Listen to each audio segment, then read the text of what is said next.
Angela Martinez. Something I was playing around with. Oh, I haven't tagged you. Let's type you in there. Angela Martinez. And you are... Oh, come on now. And you are 54... We'll say 55 minutes in. 55 minutes in. There we go. Right. So you're 55 minutes in. Right? So... something I was playing around with and I'm not liking it very much. The character is reacting to something shocking and is getting ready to defend himself. Any thoughts of how I could improve it? Added my main keys and breakdowns after the third cycle. Let's have a look. Let's have a look. See.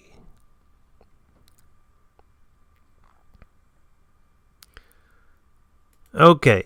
Right. The first few things I'm going to say is like, I know a little bit about your background, Angela. So it's looking good. It's a nice drawing, and but the first thing, you don't want to hear me say it's all nice and all that. You say here, what do you say? Where is it gone? Okay, so you say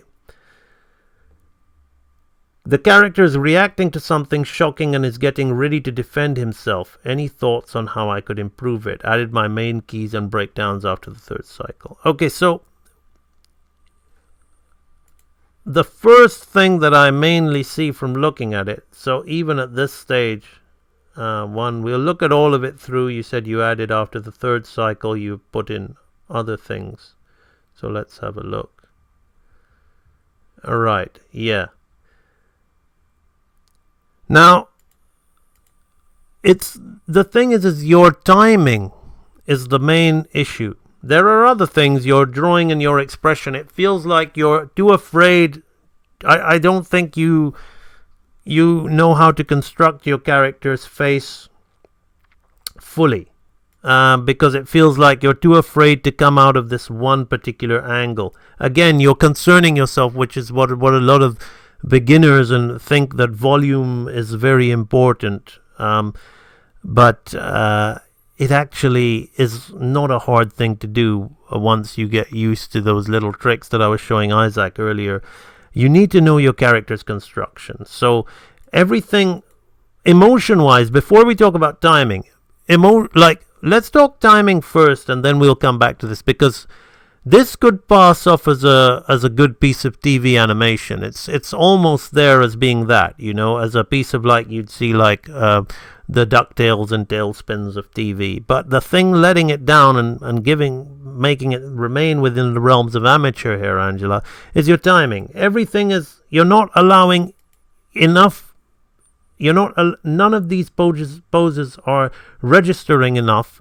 They're all just, he's getting into a pose and out of a pose, into a pose and out of a pose. We're not picking our poses to see. So we're seeing, okay, we've seen this, then this, then this, then this. Okay, so there's no, and the timing of getting in each of them is very, very linear.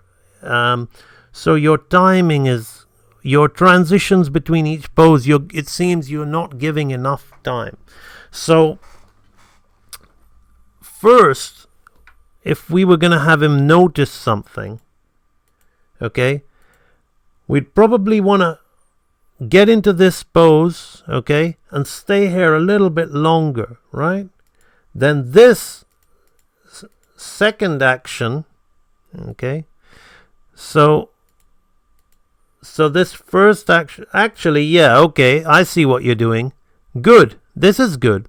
Okay, so you're anticipating the noticing. Okay, so we need to slow in and stay in this pose for a bit longer, okay? We need to spend a bit more time in this pose to come into this, okay? To allow us to come into this. Then we need to do this move a little quicker, okay? Because he's dusting himself down, preparing himself, ready to fight. Okay, so he's noticed something. Let's see what your I keep doing that, don't I? Let's see what your things are. So he's shocked, and then he's getting ready to defend himself. So you're going through a change of emotions, and I did it again. Okay, so you're going through a change of emotions. So if he's he's shocked, so now he needs to get himself together. So we need to do this a little bit quick. Okay, come down quicker, and then come and slow into this determined look more. You're spending more time around this determined look. Okay, so and then we can come down here and spend a lot more time in this, unless you're going to cut into the next shot. Otherwise, if it's the scene's just going to be done here, we need to spend more time in this determined angry pose. Or you can cut to another shot and have his face looking even more like a close-up of his face, and then we're okay. We're okay with this final move, depending on the next shot, if there is another shot. But if there's not another shot, then we need to see this look. We need to see this more. So you need to vary your timing, basically, because everything is just bobbing along at the same rate. Therefore, there's no emotion. We don't feel the shock. We just see the shocked face, and then we see a move here and a move there. So emotion-wise, timing doesn't help it. It's very linear, right?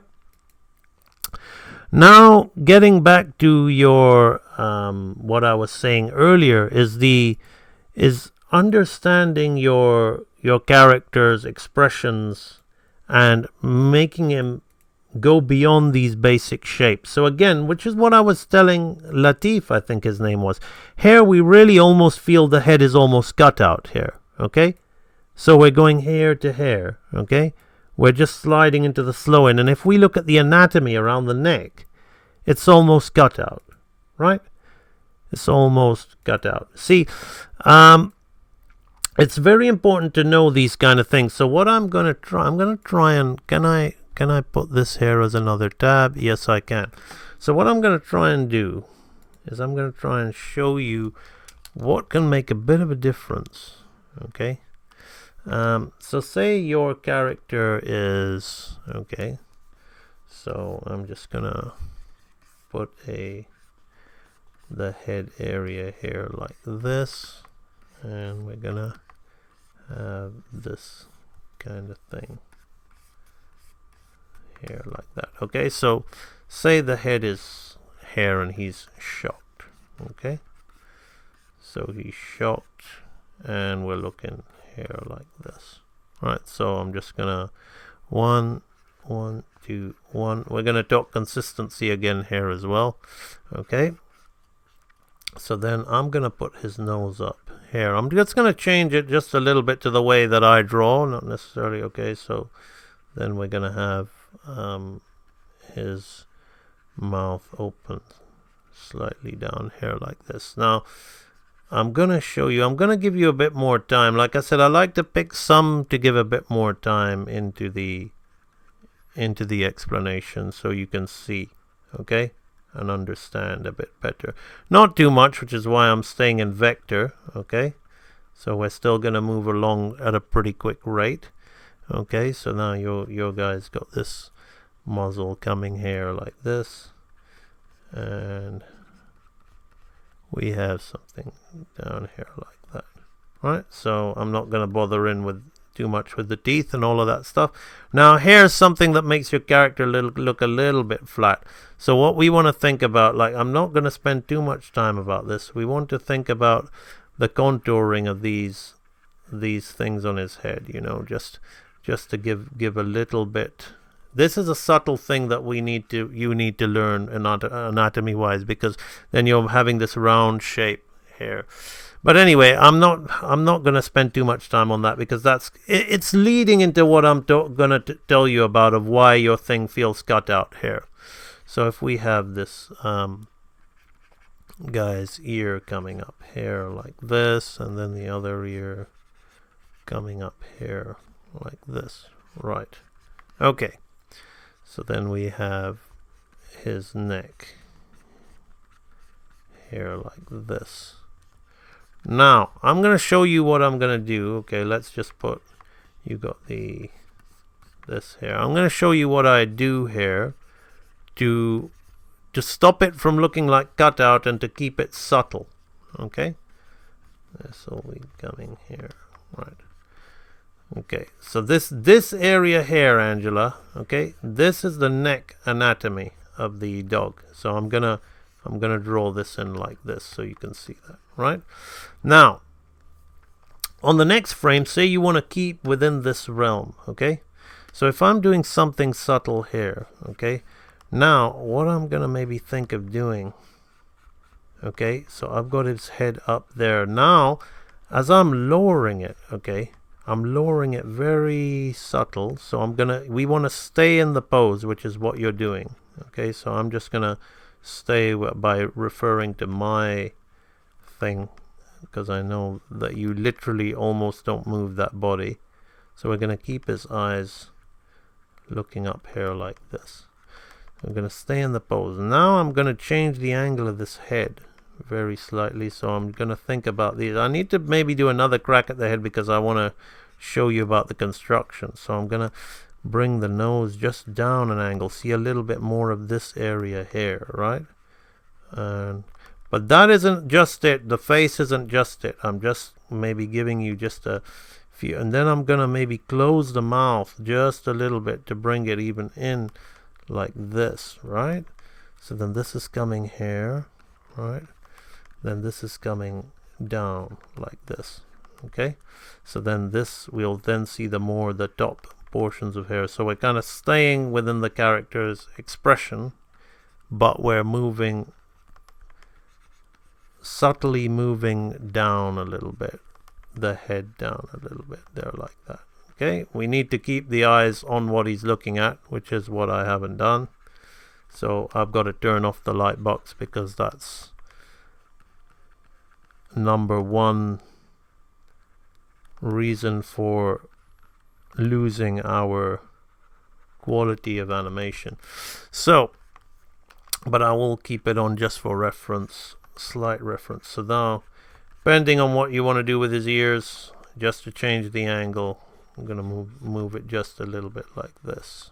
Okay, here like that. Now, what we're going to do here? So we want to keep the body. Say the body's on a hold, which is kind of what you have done, I think. Okay, no, you move the body a little bit. Okay, but say this bit I won't move much at all. Now I'm gonna squash and stretch the neck. I'm gonna bulge this neck out, okay, just a little bit as he brings it down. This is subtle stuff that you learn in the intermediate archives with the flower sack. You know, Angela, I know you've got the access to that library. So I'm going to change this construction line here. I'm just going to show you the contouring of the neck here like this. So you see this is the distribution of mass in a very short movement that gives it that sense, you know, that more weighted sense. So even if there's not much going on with the shoulder here, maybe we just move it out just a little bit. We keep this one as is, okay? So even if there's not much going on, we feel this contouring, okay, growing, okay? Whereas like this hair is growing there, okay? So this is the true squash and stretch, okay? So when I know you love watching Aaron Blaise. Who doesn't? The guy's an absolute genius. But I can only tell you what I don't watch enough of his things to know what he discloses in his tutorials. I would love to, but I don't have the time. I'm running my own thing. I mean, the guy, one of my heroes. So, but what I'm saying is when you're watching him, maybe I don't know if he's sharing that with you or if he hasn't. So, like, because intuitively, an animator who understands, like what I was telling Jordan earlier about the bones and muscles of the hand, right? Intuitively, we do that. The more experienced we are, intuitively, we go about doing that stuff. So but here, if we look at her neck, let's go to where we've got the main keys. So is it this one, and this one? So you see, it just looks like you're shifting, the head is shifting and shrinking within the clavicle area because it's this volume issue of cutout. Cutout is so concerned with volume, but it's unnatural because it just slides around all over the place, keeping this 2D entity the same size, okay? But that's not how real muscles and things deform, okay? They actually deform like so although it's gaining a little in mass, okay? But it's losing a little in height. It's gaining in height, but it's losing in mass. And then these contours, these shapes change. So that's the real way to get good volume and solid drawing in your animation, as opposed to just being so concerned with that stuff. This is the number one thing that I would say. You're one of the most talented non-professionals doing 2D that I've seen on the whole YouTube internet thing. I'm very impressed with your work. This is nice work. It's almost borderline TV pro. Pro standard for a TV kind of like show like White Fang or something like that. But because you're so concerned with the volume of the head, that we're getting this cutout sliding effect, this lack of confidence in the construction of the character's head is almost, we don't want to stray. So say, okay, now we want to, let's say this character is now doing this face, okay? I'll just do one more drawing, just very loose, because I'm not spending too much time on it. But I'll take this guy and then I'll change his face, okay? So let's just go up here and then I'll make my own. Okay, I'll just extend him out here like this. I'll just do my own thing and refer to your thing. Okay, so immediately I'm naturally squashing this because I'm thinking this is a squashed face. Okay, so I'm naturally squashing it, and then I'm thinking about the angle of the head. Okay, now I'm gonna do this because I like doing this. It helps me define everything that needs to be defined. Okay, but then what it also does is now, okay, let's first figure out the eyes. Okay, so you wanna I'm gonna try and stay within the realms of your character design, but obviously I'm gonna have to just be quick here. So everything is squashing. So although he hasn't got eyebrows, I'm gonna just give him something to help me figure out the brows. Okay, so then this is the shape of his skull, would be moving around here. Okay, so the temporal portion is here, the zygomatic is here, and his canine snout is gonna be here like this. And then we're gonna extend the shape of this. Okay, so maybe his snout won't be so long, but it'll be higher. Okay, like this. And then I'm gonna really push this. Okay, bring this to the top of the snout. Okay, like this. Push it in. Okay, then we might want to just even squash this shape here. Okay, we're gonna squash it. If he hasn't got a brow, we're gonna squash it a little bit more to bring it down like this. Now we're gonna bring these things down. Okay, but we're gonna think about I'm gonna think about the shape of the brows. Okay, even if he hasn't got one, I'm gonna think about the shape of the brows affecting those things. See what you have. I'll show you yours in a minute. What you have is the contouring on the face makes it flat because of that. So then you have his ears up like this here, coming up here like this. So again, then I would want to stretch this. So then this I would want to stretch, coming in here like this.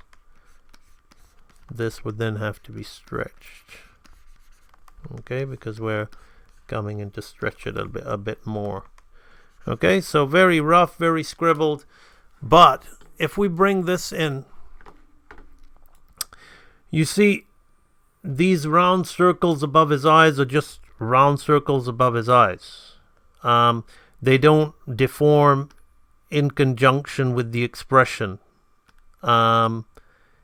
The angle of the head, no matter what you have, although you have this little line and bump in his head,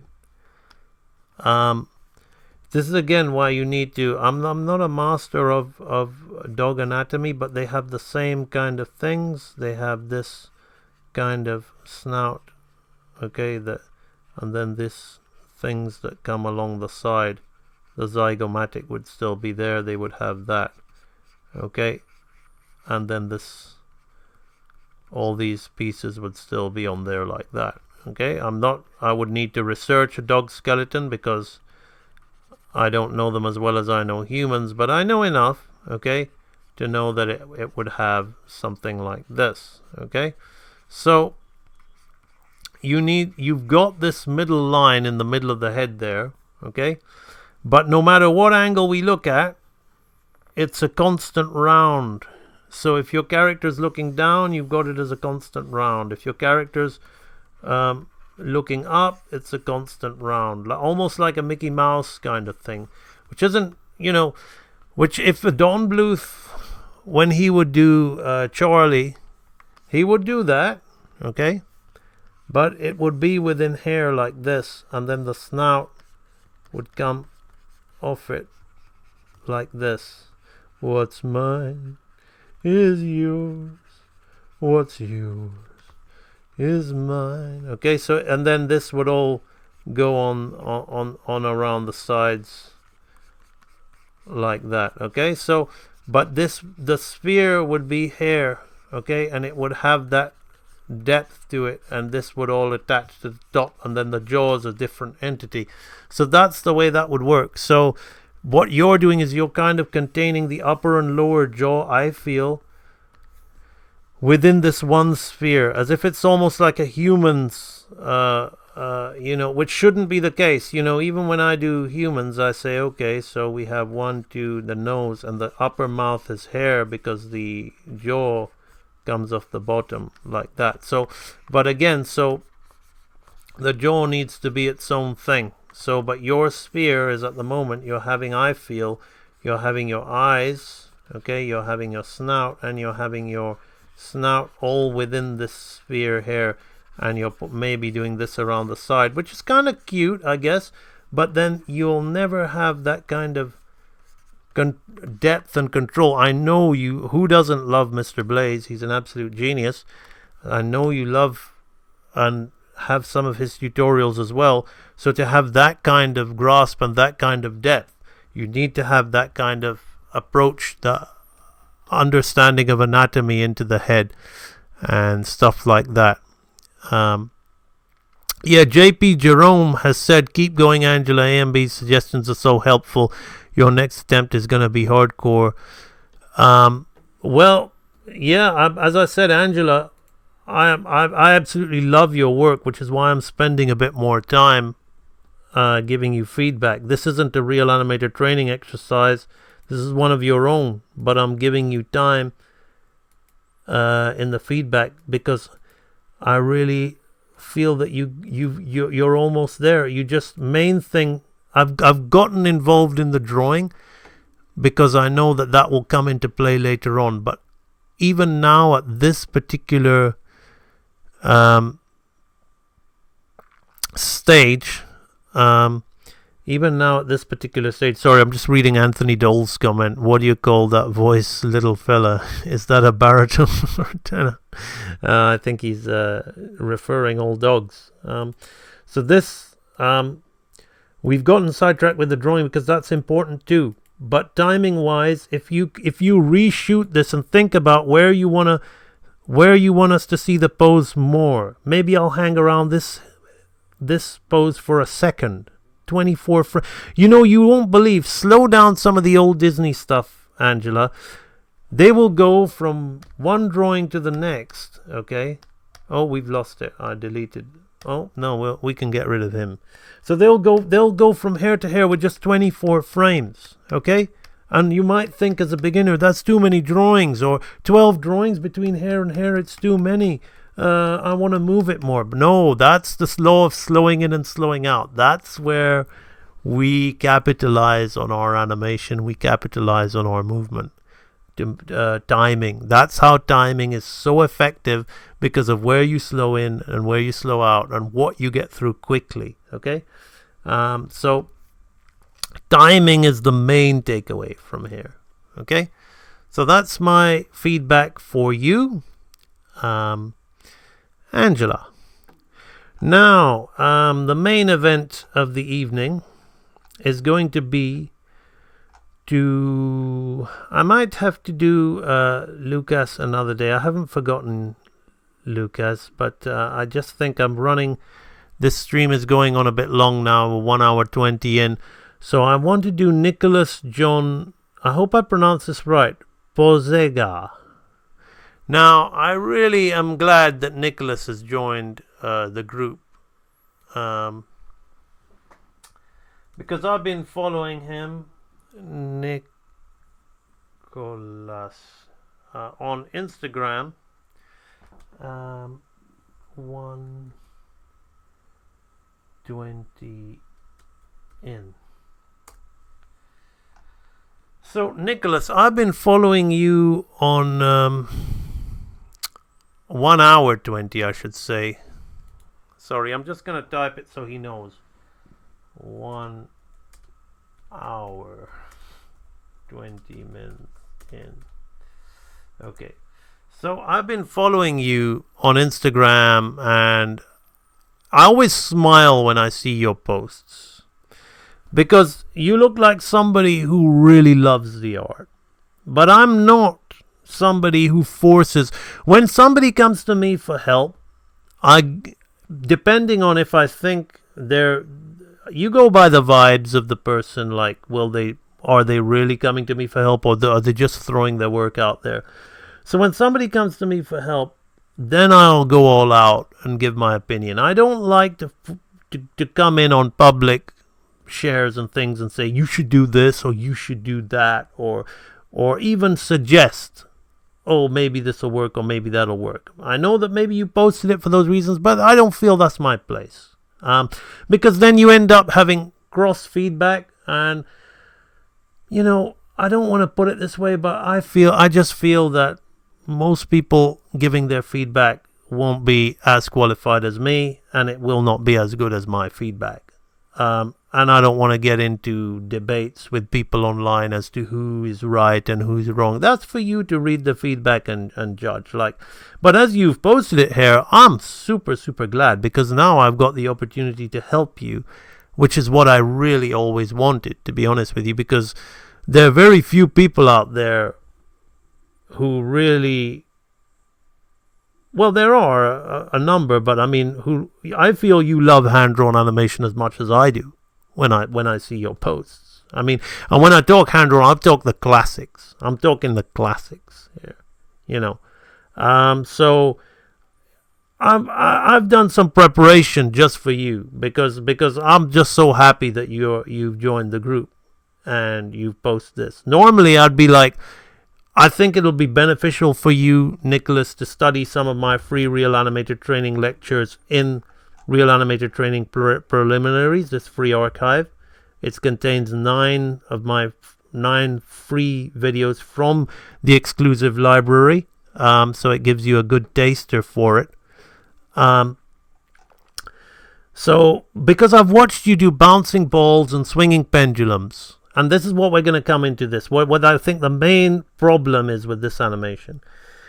But you need to temper your love for the classics, Nicholas, into having some patience and doing those fundamentals, and then trying to apply them in the right places. Because here you've done the wave line, right? Here, I'm just going to lose some of this now. So here, Nicholas, what I like about this, my takeaway is what I like about this is you've done the wave, okay? You've done the wave, which is effectively this, okay? Just one thing over the other, and then we just in between, in and out of it, okay? Okay, so the cycle of the wave, you've taken that principle, all right, and you've said, I want to do a cycle based on that. Problem is yes, everything is a bouncing ball, everything is a swinging pendulum, and everything is that, but then we need to get into the anatomical aspects of the things we're trying to animate too. And couple of things that are missing here. I'm not going to go through each and every one. You've had back and forths with Dwayne. I haven't had time to read their feedbacks of where they've been sending you. This is why the internet is such a can of worms. So this is the perfect opportunity for me to show you why I'm doing real animator training, and why it's a pleasure for me that you finally posted here for me to give you some feedback, and for you to understand the learning process. So you can have well-meaning feedback from lots of different people and then go this way, that way, and the other, but you won't necessarily get there in the end because you're missing something.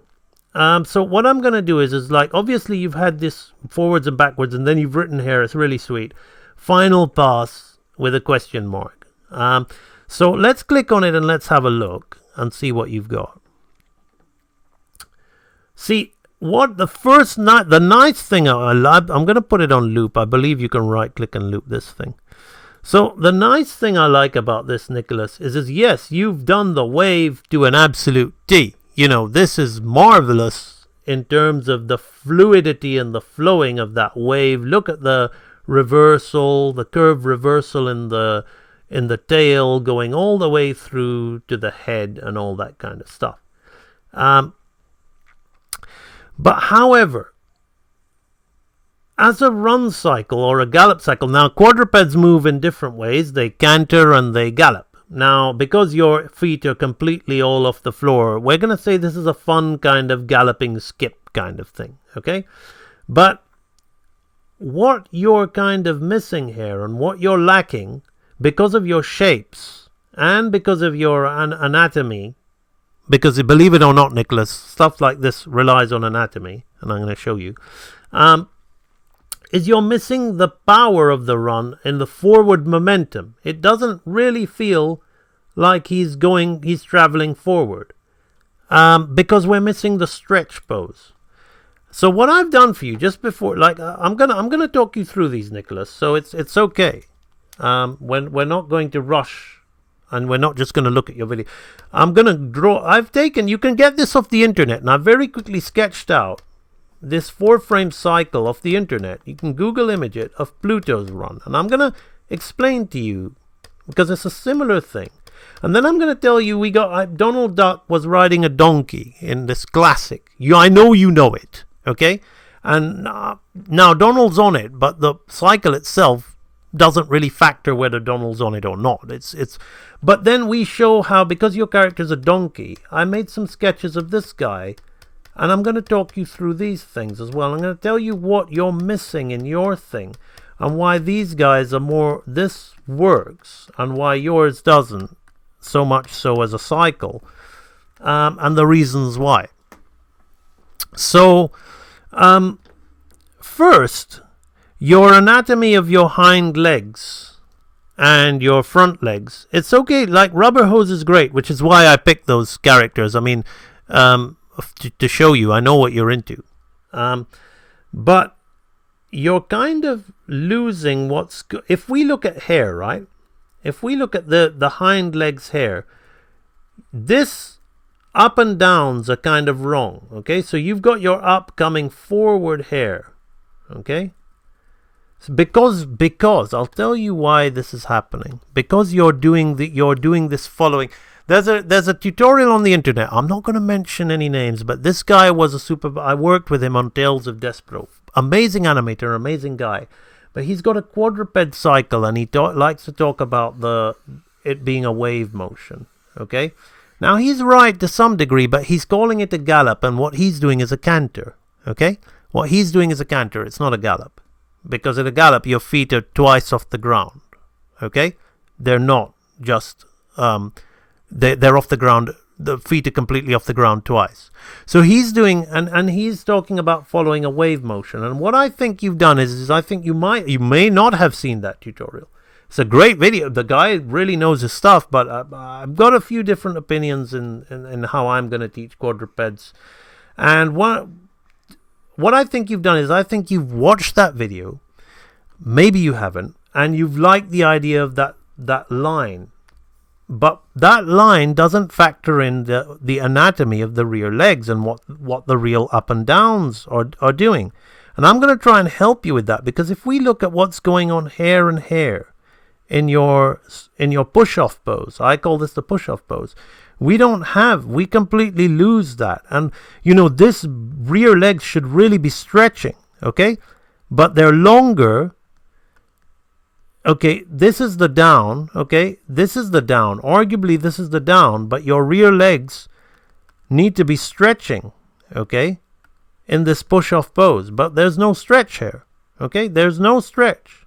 And then we've got this kind of growing here coming up, and they're getting longer as we're coming into the up, and they're regaining their anatomy again. So this is kind of liquid anatomy, which doesn't really work, and it takes away...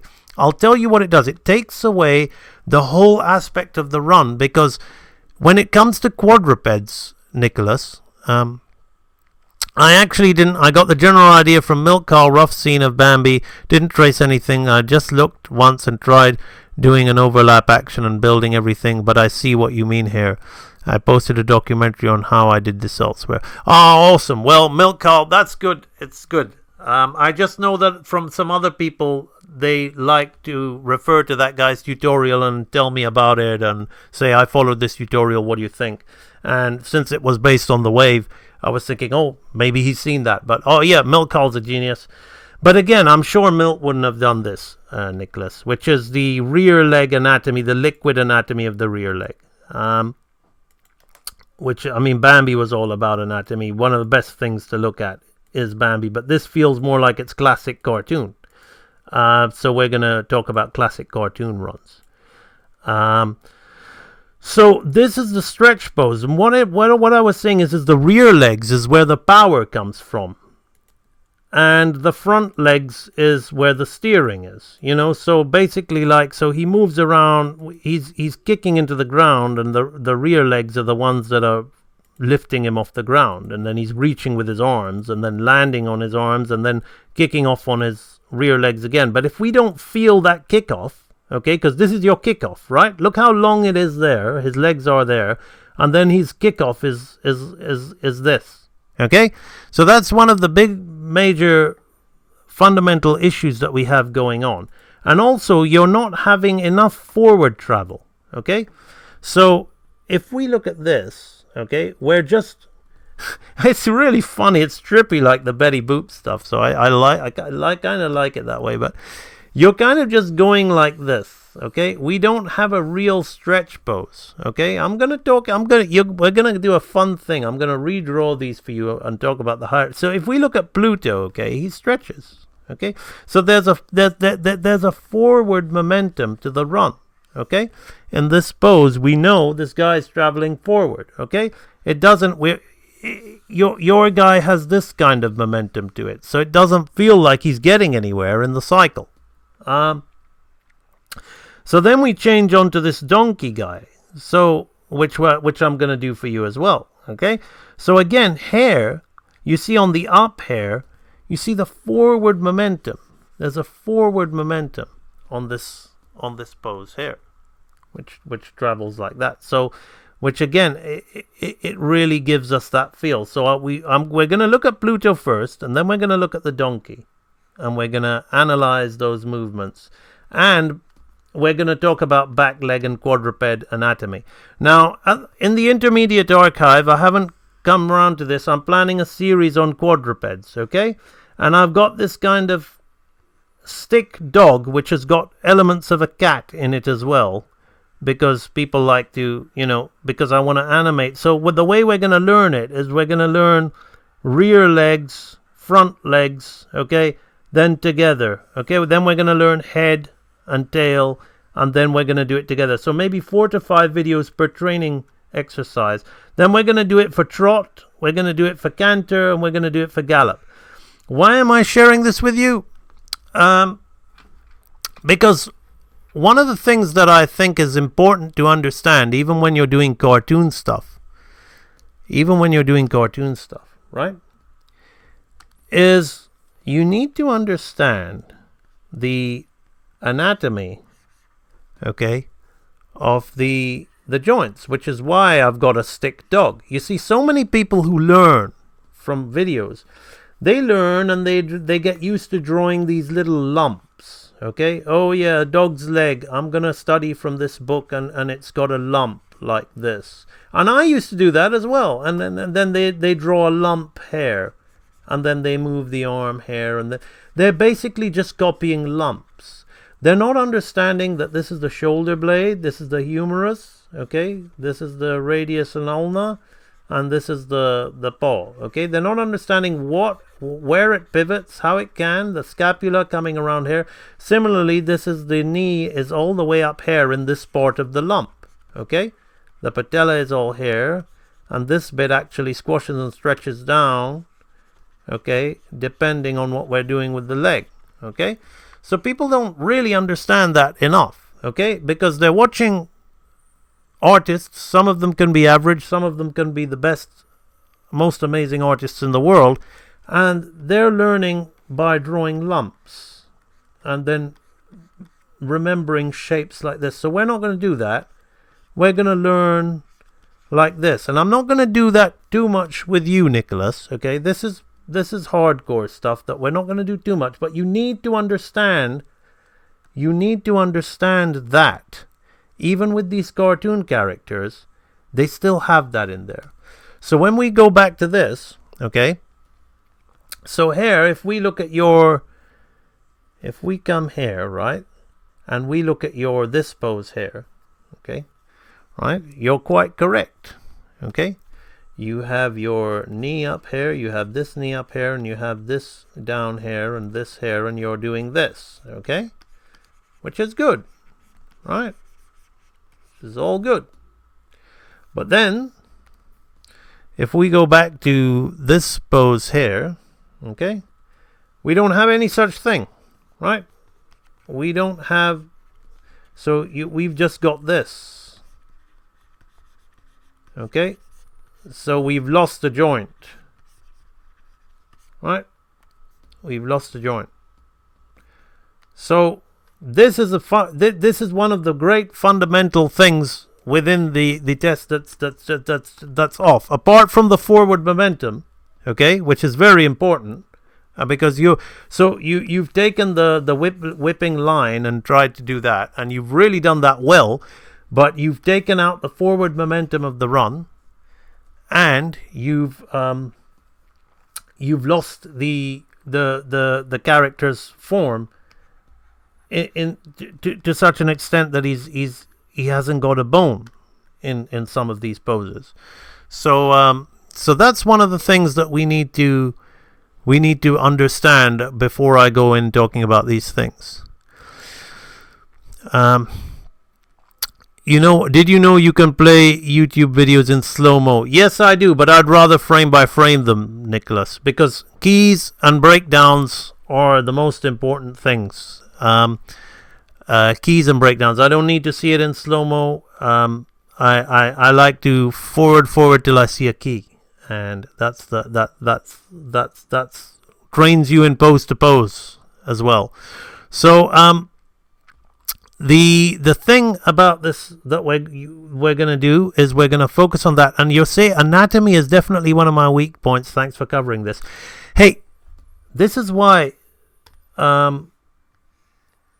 I always say you must learn anatomy, but even knowing it to this level, okay, this isn't real animal anatomy, okay.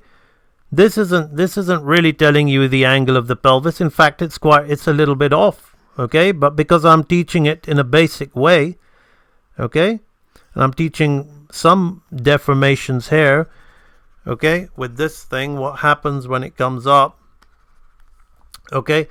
I'm teaching it in a basic way. This is. You should spend time learning anatomy, Nicholas, but you can at least do that. Okay, you can at least do that. Like you say it's your weak point, but just spending, seriously, Nicholas, just spending 1 month learning that, you'll have it for life. Even to that level, you have it for life. You'll never make the same. You'll never make. I believe after this little video that I'm doing for you, you'll never make the mistake again anyway. But I don't think you'll make the mistake again if you just did it that for 1 month. So now let's have some fun. Okay, let's start with Pluto, and we'll talk about it from a key pose to pose way. That'll help us understand. So when I did this, okay, what we need to look at is we can either do it from a squash pose or a stretch pose, okay, or we can do it from a quadruped walk perspective of down to up in terms of the rear legs, okay. Now there's so much going on here that I'm not going to talk too much about the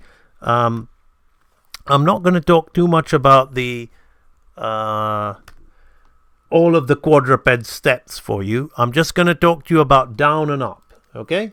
Down and up for you to kind of understand the whole thing about like how we can get our points across. Okay, so I'm just gonna very quickly go over these shapes that I roughed out. And here we can see, okay, let's just make our brush a little bit fatter.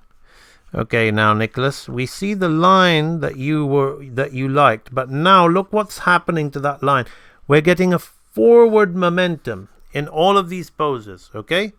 We're getting that forward momentum, which is super, super important. Now we've got this sausage shape, okay, the typical Pluto sausage shape. Now Pluto has these almost human-like qualities to his legs, okay? So I'm just gonna go in here and just it's a good job I pre-did these, because rather than making a study straight off, we'll be here forever. Okay, so now this is the up, okay, this is the up, not him being fully in the air is the up, that's also the up, but from a hind leg perspective,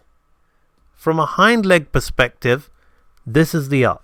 Okay, so this is where it gets a little bit confusing for some people. There is a different up when we combine the legs, okay, which is why I like my teaching method is very thorough when I get round to. I haven't launched my quadruped series yet, but I have different ups and downs depending on what part of the body you're focusing on, and then when you bring it all together, there'll be another up, okay. So I'm not going to spend time drawing his face in and all that, you know. As I said, we like to get to the crux of the matter here. We're not here to show people what a good draftsman we are, right? So we're just going to have this hair like this, right? So this is the up of the rear leg. So now I'm going to focus on the down of the rear leg, okay? So the up of the rear leg is there, so the down of the rear leg would be this one, I think. So this will be a good one to do. And actually, yeah, let's do it that way. Let's do it that way. Okay. So I'm going to maybe think a little bit more about, because I just roughed that pose to pose just in a straight ahead manner. So now I can refine it a little bit. So what I'm going to think about here is now, the reason I'm calling that a down, now look at the line here, okay? First, we'll look at the line, Nicholas. Okay, look at the line at the back. Okay, the head is still up at the forward momentum. Okay, so we have forward momentum going on here like this. But here's this curved line reversal that you liked. Okay, that you was going for. So this curve reversal going on here. So now this is the down position of the feet. Okay. Because the reason this being the down position is because his butt is firmly down. Okay, it's a different position for the front. The front position would be what I would call lift, because he's lifting his or push off. He's pushing himself off the ground. So it's a different, that's not the down of the front section. Okay, so that's where it gets a little bit complicated, but just for this purpose we'll talk about this as the down, so we're looking at everything in unison like this. Okay, so here we have I'm not going to talk about follow through and overlap and all that. Okay, I think you know enough about that to do that well, Nicholas. Right. So now we have these two poses here. So even if we just go between these two poses here, all right, we are seeing the run has got this forward momentum to it. You know, we could just flip between that. If this was like an old LCD video game, handheld battery watch, we could just do that, and we've got a running Pluto, right? But it's not. Okay, so we're gonna go in here and start putting our betweens. So then now it's about the rest of it. So now we want to think about this stretch pose. Okay, so for argument's sake, what I should start with the down actually. So what I'm going to do is I'm going to put this here because we need to in between into this, right? So I'm going to put this here and I'm going to paste this here. Okay, so now we need to break it down a little bit. So by breaking it down, we're going to go into this stretching pose. Okay, right? So let's go into this stretching pose here. Now, this is actually this is the push-off pose of the hind legs. It's not the up. This is the up. But I'm probably confusing you by doing all that. So yeah, this is the up if it was all of the whole body. So we'll call it the up. Okay? But now look at the spine line of the wave of the spine line. Okay? So all forward. Let's see. Are we... Yeah, we're all right. All forward momentum. Okay, so we've got this forward momentum in the stretching pose. And let's look at what the bean bag is doing, okay? The bean-like body is stretching out like a big, long sausage, okay? Just like that. So squash, stretch, squash, stretch, squash, stretch, okay? And then we're going to be, you can see how this is going to end up working, okay? Right? So then the rear legs, okay, and now we're gonna talk about your anatomy, simplified anatomy with the donkey in the next one, Nicholas. But so these rear legs are like almost like a human's legs, okay. So let's go like this. We arguably, dare I say, I mean maybe I just copied it wrong. I mean the guys who animated this stuff are way stronger than I am. So. I don't want to say that I would stretch those legs more. I just probably copied it badly. Okay, right. So these things would be like this. Classic animators, best in the world. Right, so these guys goes here. Cartoon animation. People really, we don't really have strong cartoon animation anymore because of too many software tricks. People don't learn the cartooning anymore. They learn how to draw graphic cartoon shapes very well, but all this stuff is getting lost, which is why it's important to learn it. Okay, so the stretch is happening, okay? So we got this stretch happening here, right? So we have this, this, this. So you see, Nicholas, we've got a very forward momentum to our run, but we're not done yet. There's one more pose that we need to do, okay? Which is going to be the up we have done. I think this is it.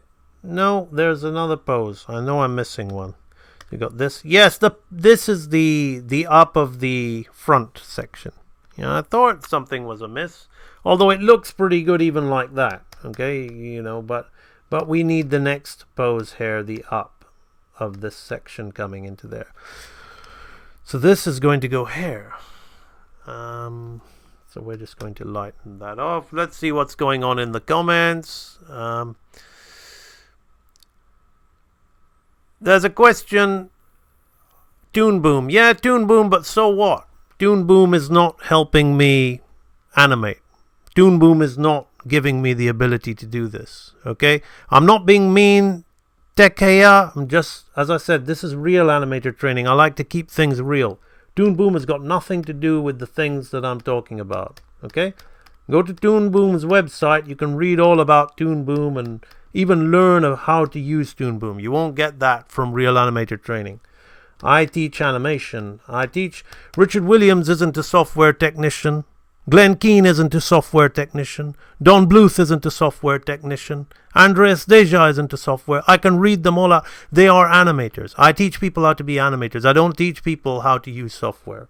So I'm not being mean, Tekia. I'm just welcome to Real Animator Training. This is the style. This is the way it is. I'm here to help people seriously improve their animation skills. So this is we're coming into, this is almost like the push-off pose of the hind legs as well. So this is going to be coming in like this. So I'm kind of in betweening this, but you can see here, we're following this forward momentum of the pose, just like that. See? So we're still having that forward momentum of the pose.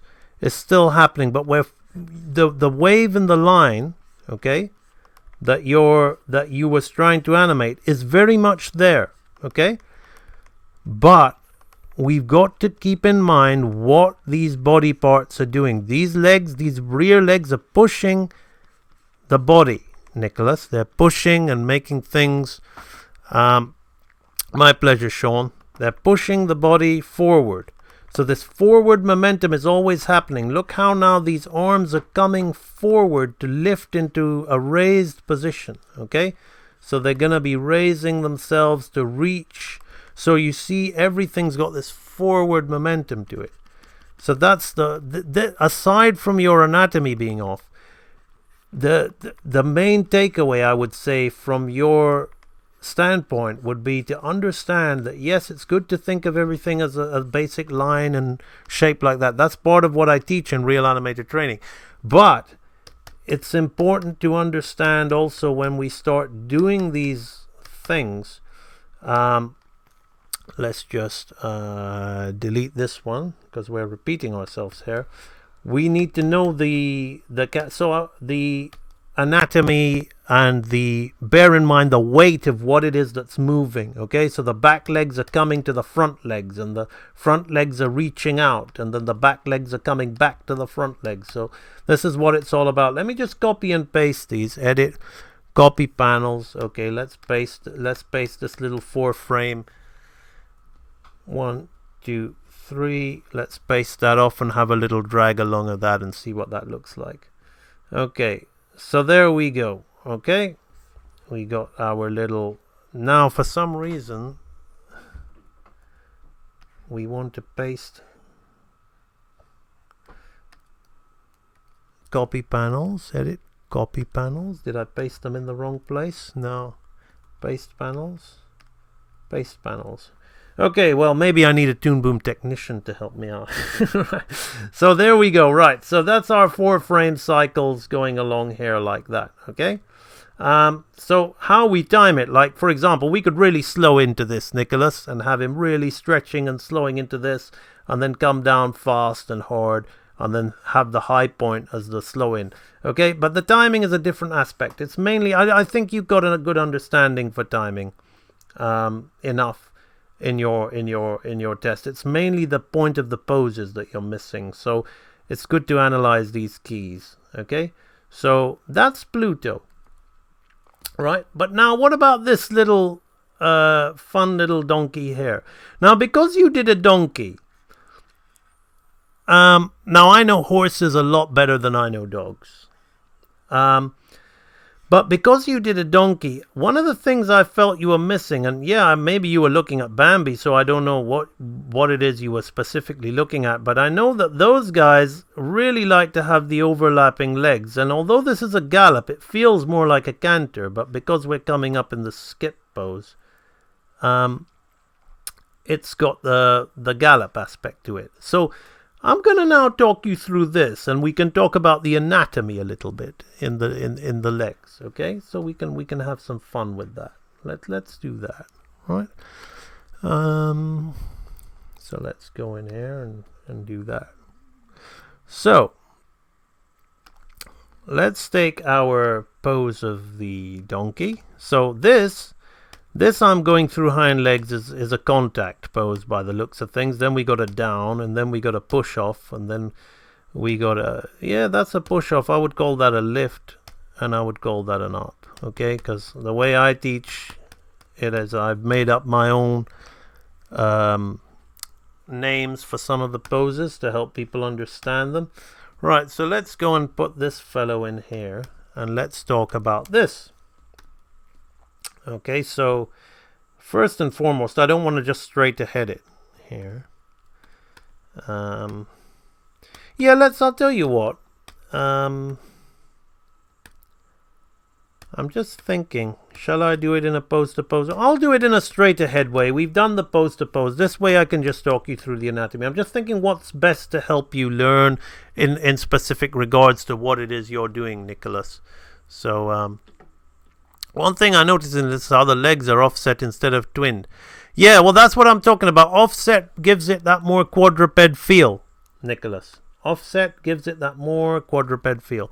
Okay, so now let's again observe what's going on with the spine line. Now this guy's got that more playful quality that you were kind of going for, I think. Okay, this more upwards rising thing, but he still has this forward momentum that I want you to understand. But now we're gonna go in here. Okay, so this is the ball that we've got for his rear section. Now we're gonna try and understand what's going on in this guy's leg. Okay, so I'm gonna do this, I'm gonna do this, and I'm gonna do this. Okay, but then what I'm gonna do is I'm just gonna do this. Okay. Okay, because that's what the animator had drawn. Okay, something like this. Okay, which is what all these little cutout and people self-training themselves that just love to draw because they're fan artists. I'm sorry if I'm sounding condescending, but if I don't put it to you like that and I don't make you feel a little bit sick inside, then nothing's gonna change. Okay, I'm talking to a specific person in the audience who wants to improve, who's fed up of doing the same old shit, right? So the way to change it is by actually learning. Okay, so many people just want to keep on drawing their My Little Ponies or having their little fun or whatever without actually understanding. Okay, so I'm gonna come in here and say that even though this is a cartoon, okay, there's some anatomy going on here, right? Just like this. So this is turning, this is coming here like this, and this is going like this. Okay, it's called real animator training for a reason, and you guys are getting this for free. Okay, so this thing is turning here like this. So here you see, Nicholas, how we're getting those poses in there. Okay, then this thing is under here like that. I'm thinking that his foot would be probably like that, and then this foot was just turned here, so his knee would be like this. Okay, so his knee would be like this, and then maybe this could be here, but they've chosen to hide it behind stylistically as a choice like that. Okay, so then the tail's gonna come up here like this, right? And then his head's gonna be here, and he's got his little snout and his ears. I'm not going to talk about the follow through and overlap. I think you got a good understanding of follow through and overlap, Nicholas. So like that's the first pose. Now let's look at the second pose, okay, and analyze it and see what we are going to get out of this, right? So let's go. How long's this stream been going? Almost 2 hours. Woo-wee! Okay, right. So yeah, this is kind of moving into a down, so we can kind of straight ahead it a little bit. We'll just straight ahead it. It won't necessarily flow so well when we straight ahead it, but there's a different point to what we're doing this time round, to the Pluto. Okay, so now we've got our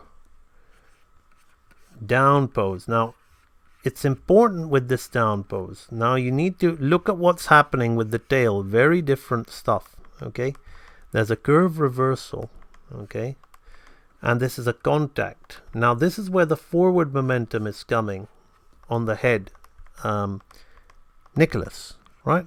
So now as we're going on the down from the contact, this ball is squashing more so than going too much down, because there's only so much the pelvis can squash. But what's happening here is we're getting this, and we're getting this. Okay, so we're getting something like this. Okay, and we're getting this on the other side. Now, what I love about this cycle is he's done your fun cartoony togetherness on the rear legs, but he's offset the front arms to be more like a true quadruped. Okay, which is absolutely genius. Okay, if you're doing from a cartoon standpoint. So now we've got the beanbag, which is going to be this thing here like this, and then these are just kind of down here. So these are just moving down here like that. Okay, so this needs to be in between properly, right? This foot wouldn't, this other foot here. Okay, I'm just picking the keys and extremes. You really need to understand how to make that contact and down better than that. But I'm just going from extreme to keys. So there's a lot in here that you're not going to get. Okay, it might look nice when I finish it, explaining it and all that, but there's a whole lot here that still is going to be left unexplained. Okay, so look at the curve reversal on the tail. Okay, now Nicholas, okay, we want to observe this arm. So this guy's just got this going on here like this. Okay, but actually what's happening is as the contact's coming in here, the shoulder blade is moving down here, this is moving here, and this is moving here like this. Okay, and he's got his little horsey style hoof, which is anatomically different to the paw of a dog. Okay, it's not the same. They've got fetlocks and all that, which these guys have kind of just eliminated with this shape like this. Okay, so this thing comes here like that. Now this leg is cool, so we've got this shape here, Nicholas. So what's going on? Okay, so then the scapula will have moved up here like this. This will have moved here, and this will have moved here. Okay, it's important to know that. Okay, you see, most people would just be drawing this little lump or the arm sticking out, and then they would have completely missed the anatomy. And the cutout guy would have just slid his little leg there and went. You would have seen the offset and go, oh, that's horse-like. But again, if you're of a real animator, when I say real animator, I mean somebody who knows the 12 laws, somebody who knows anatomy, okay, you won't be so easily impressed by those little sliding cutout shapes and say, wow, that looks horse-like. No, you just won't. This thing goes here like this and this, right, and moves down. Okay, so now we see the anatomy going on in that shape there. And more importantly, look at the stretch happening in the body, okay, as these legs are moving away from that. Let's just have a look. All of this is really eye-opening. My pleasure, Nicholas. Welcome to the world of real animator training. It says, this is my absolute pleasure to help somebody who really is passionate about hand-drawn animation. Now we're going to go on to the push-off pose. So I'm just doing all this straight ahead. It's not really going to add up so nice because I'm straight aheading it, but we'll get a feel for it. You know, I don't really like straight ahead for this kind of work. Yeah, I guess that'll do. So now what's happening, okay, is we're slowing into the tail. So it's not quite the wave thing here, okay, because now it is, but now this is coming like this, I guess, okay. So you see the forward momentum, so the wave is happening like this, okay. So now the rear is going to be kicking off and pushing off. So you see what's cool with this is we have this hair, and this hair, okay, and then this guy is dead straight like this, okay. So the other one is doing that, and when I draw it in, you'll see what's happening, okay, because it's a bit difficult at the moment, okay. So this guy's coming up here like that. This foot is off the ground, okay, and this one is still on the ground, pushing itself off. Okay? So it's easy to just make it up and just go, I'll copy the pose and yeah, I'll post it on Instagram and Facebook and people give me lots of love because it looks good. But it's just delaying and prolonging ignorance to not understand the stuff properly. Okay? That's the only way I can put it, you know? The nicest possible way I can put it to people who just don't want to learn this stuff. Okay? And if you get this information from me and you still want to do that, then yeah, then you're just ignorant. But I'm not talking to you here, Nicholas. But if you really want to improve, then you need to apply this stuff. Right, so the deltoids are coming here, right, this. And then what we're going to do is see from a cartoon perspective, we're just going to keep it dead straight. And that's why it looks dead straight. And we just draw this little line here like this. Okay, like this. Which comes here like that. And then we draw our little bump, you know. The thing is if you're a 5-year, if you're a 7-year, let's be a bit more realistic. Okay, if you're a 12-year-old and you've drawn these little bumps and you've memorized these little bumps and you've animated that way, then you'll be praised. You'll be patted on the head and say, that's really good. You've really got the joints of the animal.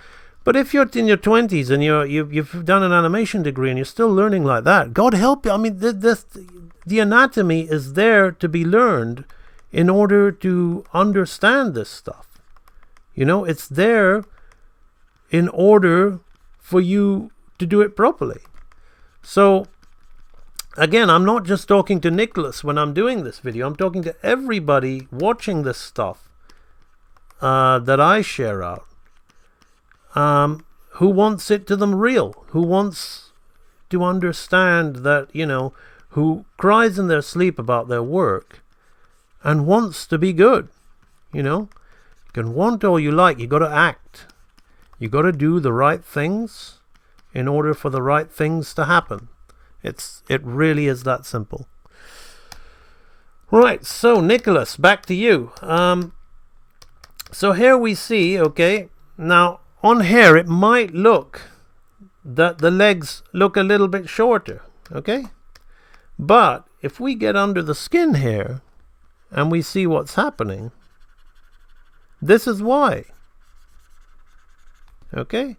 This is why. They are just traveling backwards. Here they're kind of forwards.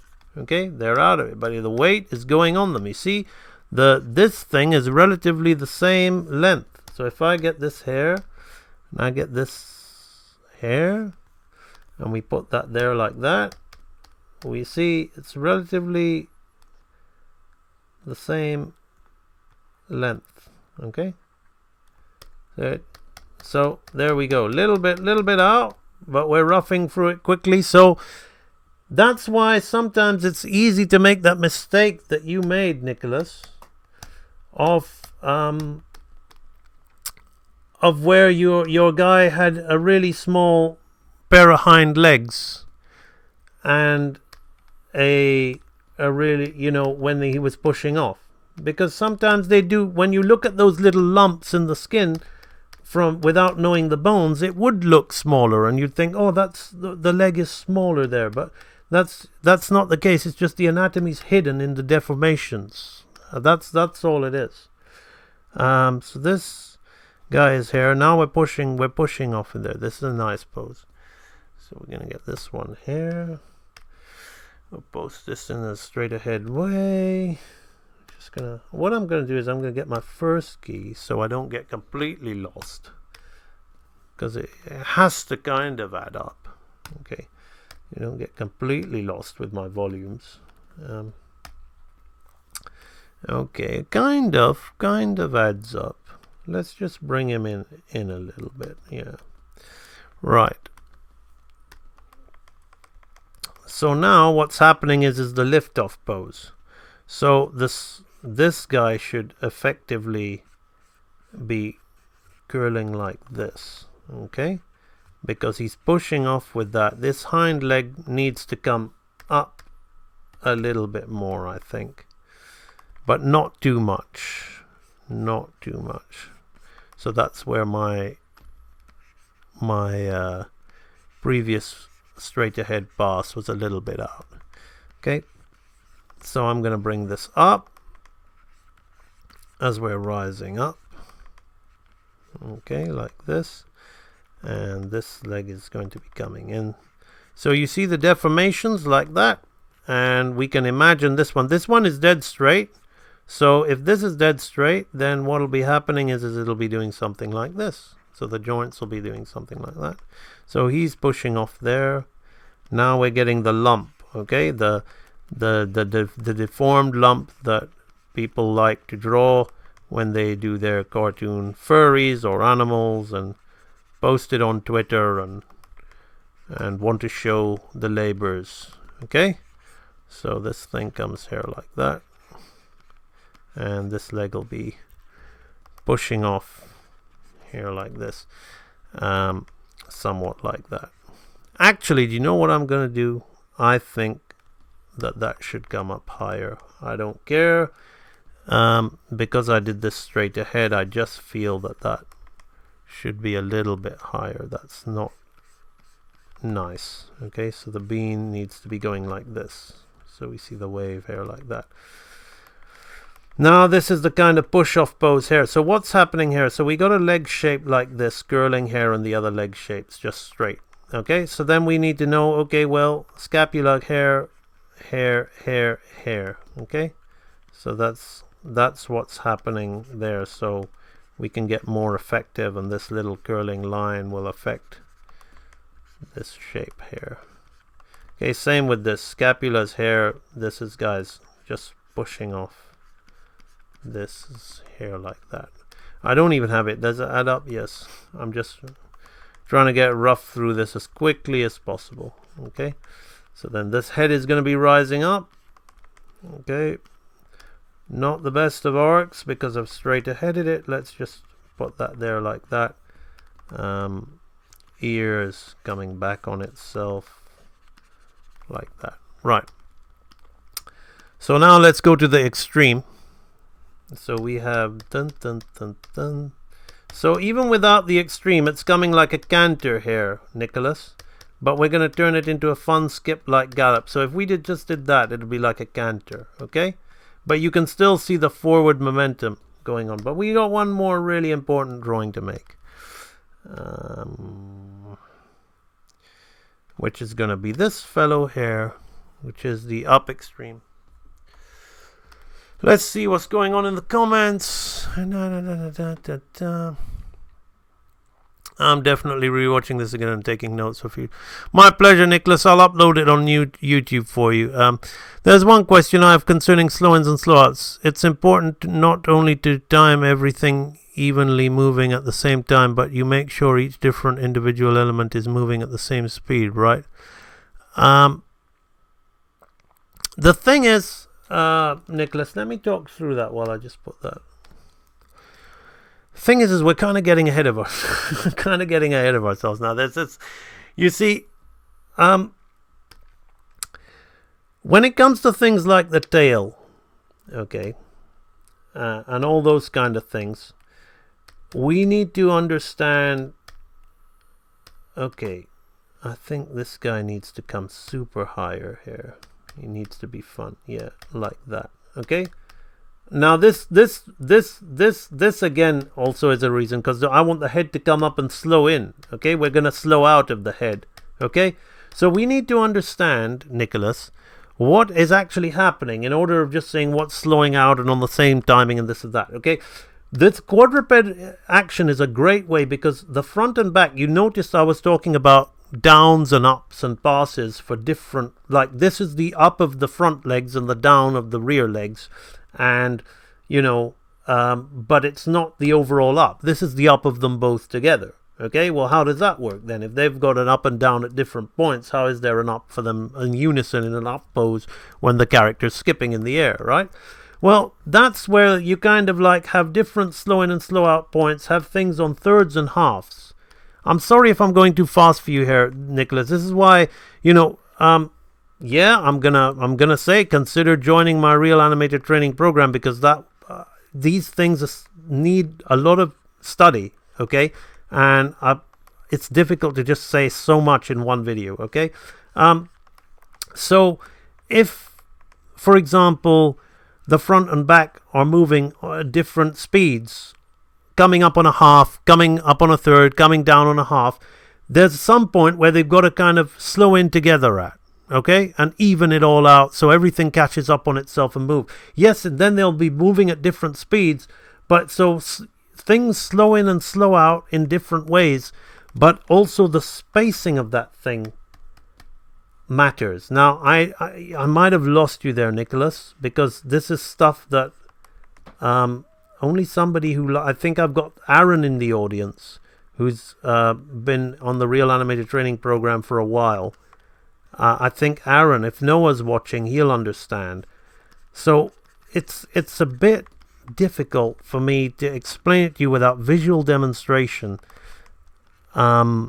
using timing charts on different parts of the character to explain that for you. And I'd love to do that for you today, Nicholas, but I'm going to have to wrap it up soon. So thanks for the question.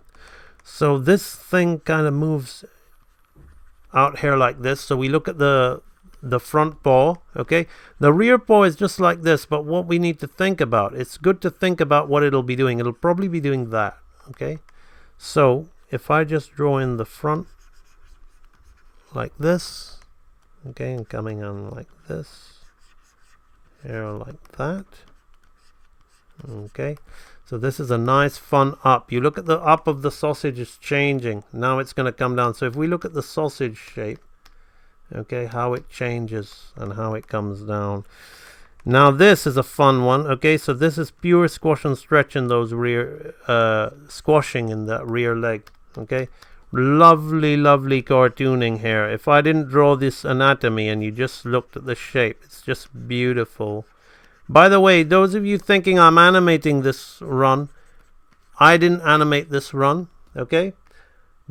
Before coming on stream, I made a few rough sketches from classic Disney runs to explain to teach it to Nicholas, okay? Because Nicholas is trying to do this.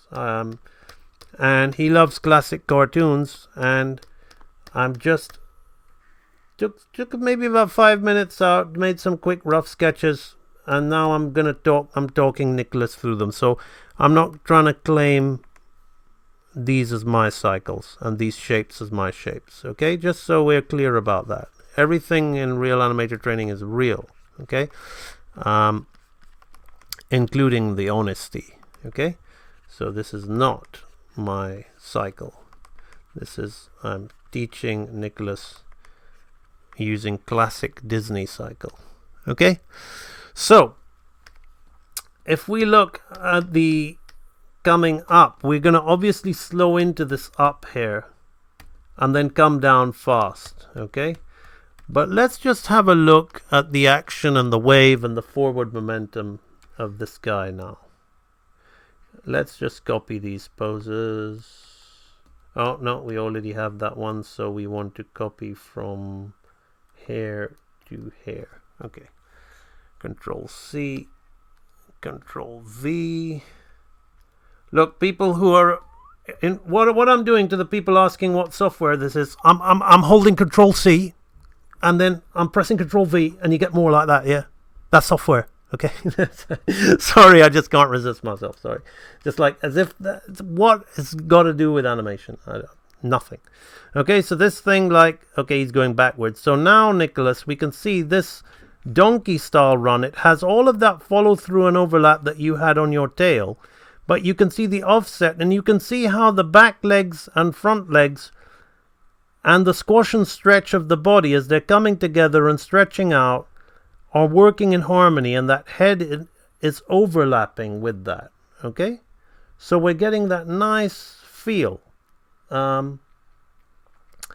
So it's the back legs coming to the front legs, and the front legs reaching away and landing, and then the back legs catching up and coming to the front legs, and the front legs reaching away.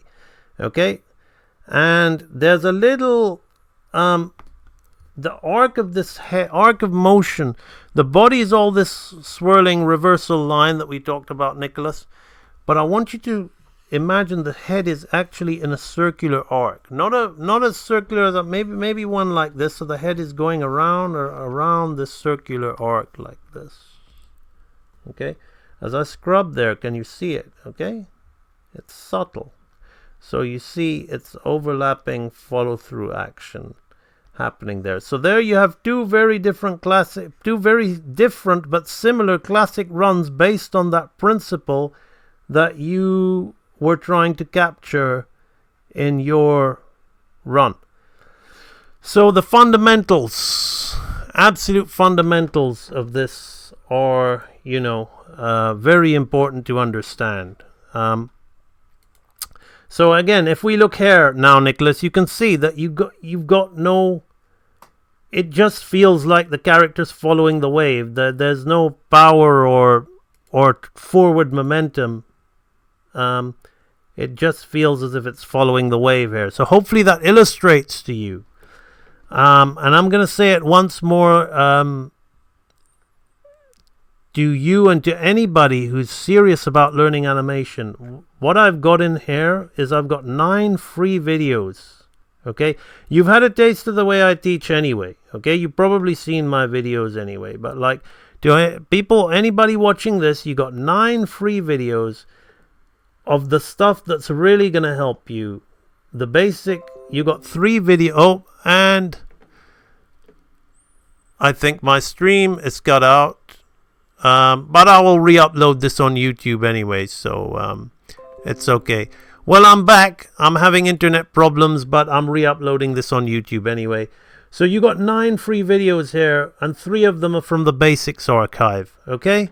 In my real animator training, which is going to seriously teach you the stuff, particularly Nicholas, I think you can do a basic ball and a pendulum, but the difference between a jumping ball and a bouncing ball, the difference between the weighted pendulum swing and pendulum settling to a stop, that's not in here. That's in the training archives. But you'll have the basic walk cycle, which will build on what you learned here as well. So have a look at this archive, Nicholas. Have a look at it. I strongly recommend it. I really feel it'll help you.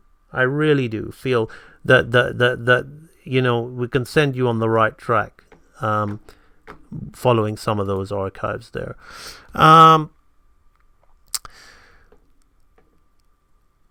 You're not going too fast. It's all good. I meant to say everything moves with the same timing. Maharashi says, how to keep track of different spacing breakdowns or different parts of the body all gets confusing. Okay, Maharashi, okay, here's the thing. Okay, I've talked to you about the 9 free archives, libraries you get in here, but I'm going to have to explain it to you by showing you this, okay? Now, in my Real Animator training program, okay, the way I teach walks and runs, I don't teach it like the way you've just seen it here, okay? This, you might feel you really learned something, and you probably did, because I'm a darn good teacher, okay? And I love stating the truth, okay? But when I teach, like, I haven't got it open, but when I teach cycles, I tend to have four videos for one cycle. I haven't started this quadruped video yet, okay? But I've done it for human beings. We've done a walk cycle, a jog cycle, a run cycle, and a different walk cycle, okay? 2 walk cycles. Then we do it from the front, okay? So with the quadruped, we're going to have a walk, a trot, a canter, and a gallop, okay? But we don't just do it like, we learn it like this, okay? This is quick. This is good if you understand, but most of you like to pretend you understand, but get real with yourselves. You need to learn the basics, okay? Which is why you need to go through each body part, okay? So Here we learn the hind legs. We learn the timing on different poses, okay? Contact, down, lift, pass position, up, contact, okay? Now the tail is doing something different, but the tail is reactionary to the rotation of the pelvis. What's the pelvis doing here? The pelvis is changing, okay? Look at the shift in weight as the weight transitions from one leg to the other, okay? It's lifting, and now the weight is and the tail is reacting to that. It's slowing in that area, okay? Then it's moving, it's slowing out. And then it moves quickly and slows in and out in that area again. So that affects the different timing. Same we then will learn of the front. Okay, what happens here? Contact, down, lift, pass, up. Same poses, contact, down, lift, pass, up. Okay, same stuff. But what is the shoulder blade doing? Okay, look at the circular action of the shoulder blade. Right? Here. Circular. So when I teach my lectures, I go through all of this. Okay? And the head is doing the same thing. Then what's happening to the deformities of the body here? We're seeing the back of the body here. It's turning, it's rotating. Okay, we're getting rotation and deformation in the body. Okay, and the shoulder blades reacting. So, and the head is trailing. The head is trailing, and the ear is trailing the head. Okay, it's all laws. And then we got to understand how to put them all together. Okay? And understand how it all works. And then we do the same thing for this guy here, okay? He's trotting along. He's trotting along, but we need to learn each different part, which is why they're in different colors, ready for me to teach them, okay? Same with the canter. This is not a gallop, this is a canter, okay? We need to do that.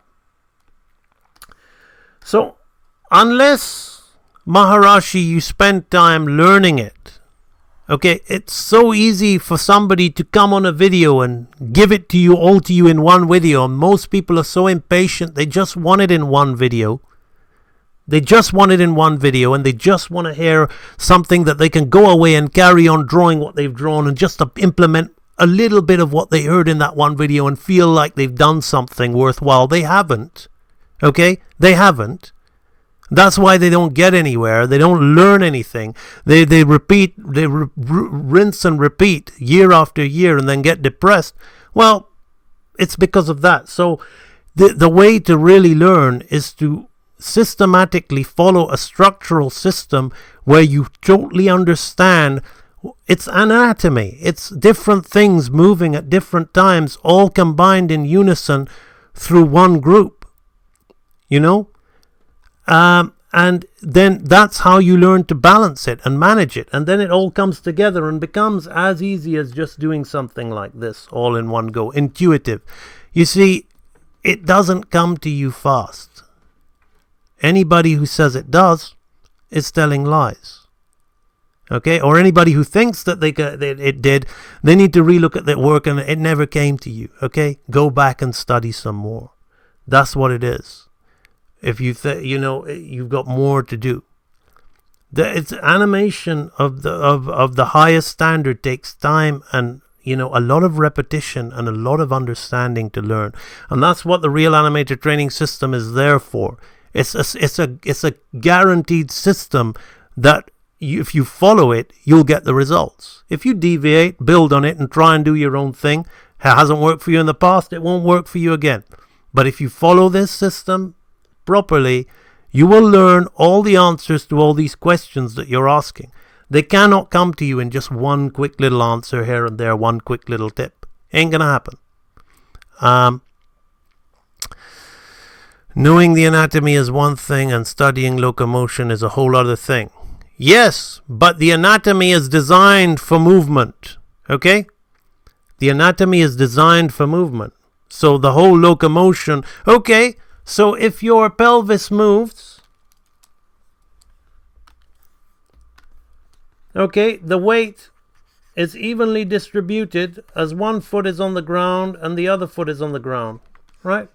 Now, you are lifting 1 foot off the ground, but it's still down there.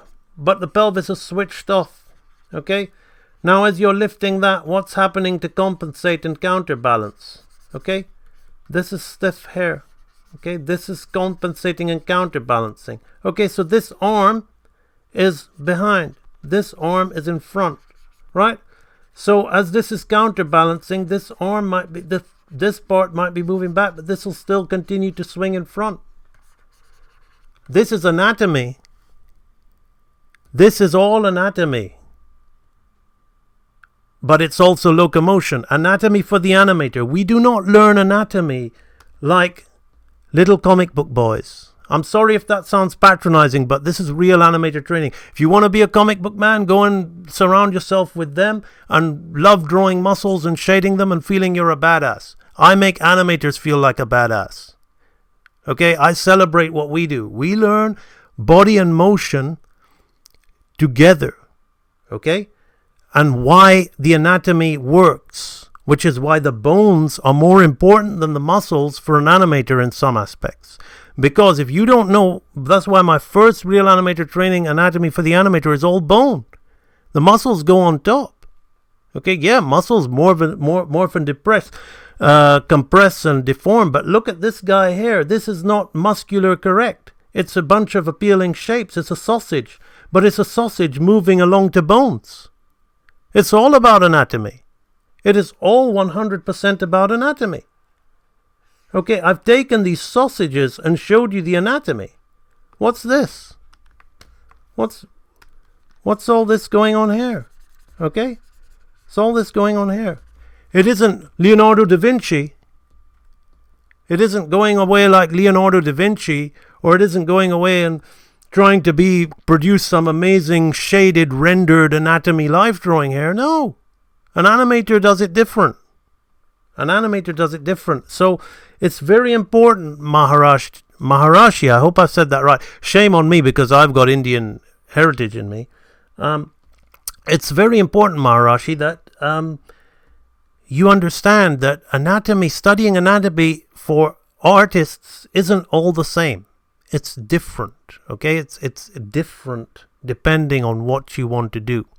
So the comic guys, they can say, look at those anatomies, those animators, they don't draw it in all nice and whatever. They can be equally condescending about me the way I was about them. But I have to speak like this because I want to get through to some of you.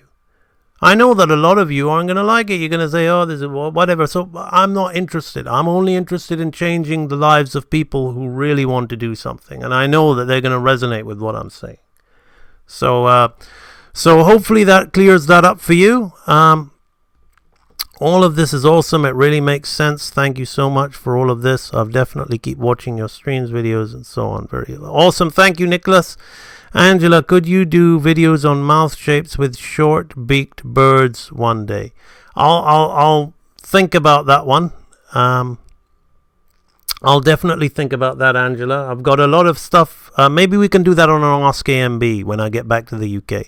You're saying it right. What I meant earlier is applying the anatomy to locomotion needs absolutely. It needs study, but also again, it needs study, but it also is based on arcs. You know, it is all based on arcs. These laws, Maharashi, the 12 laws of animation.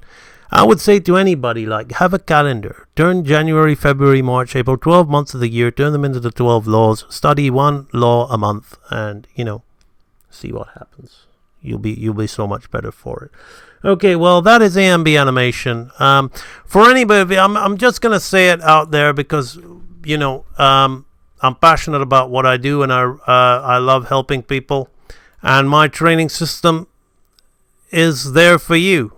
So for anybody who's seriously thinking about improving their animation, consider joining my Real Animator Training System. Go to Real Animator Training. Go to ambanimation.com. Go to Real Animator Training. You will see that you have the choice of either just joining the basics, the anatomy for the basics, anatomy with basics, or the full library. And each one of these is extremely value packed. It's funny because I heard somebody say, I think it's 399 UK pounds, which is around about 450 to 500 US dollars. And they said, hell no.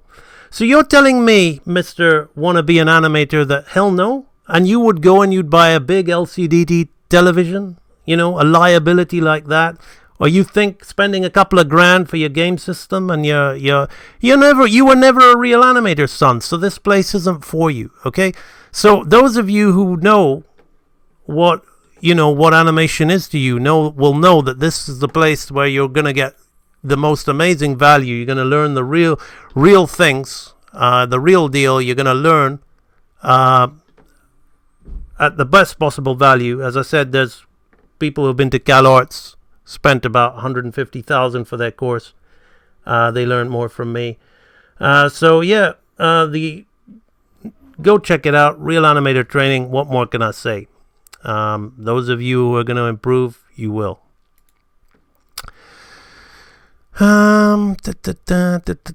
Exactly, Angela. You know, they don't understand. You know, that's what I said. That's why I talk the way I do. I filter. Okay? I filter. We don't have time. Life is too short, so I don't want to waste it helping people who don't really want to be helped. So it's a good way to filter it. And on that note, I'm gonna end the stream. It's been an absolute pleasure helping you out, Nicholas. It's been so much fun revisiting these old classics and analyzing them. And it is definitely my pleasure to have done it with you, and I'm just so happy you joined the group, because I've been seeing your stuff on Instagram for a long time, and I've been itching to help you, and you gave me that opportunity, so thank you, Nicholas. Okay, so see you later, everyone. Thanks a lot for joining in. Bye bye. It was about time. I'm busy, bub. What happened? Did your dad not... Is he not there to help you? No, I went shopping. Oh dear, I'm recording my daughter, and I'm going to upload this onto YouTube. Well, there you go, everybody. You've just heard my beautiful daughter's voice. Bye-bye.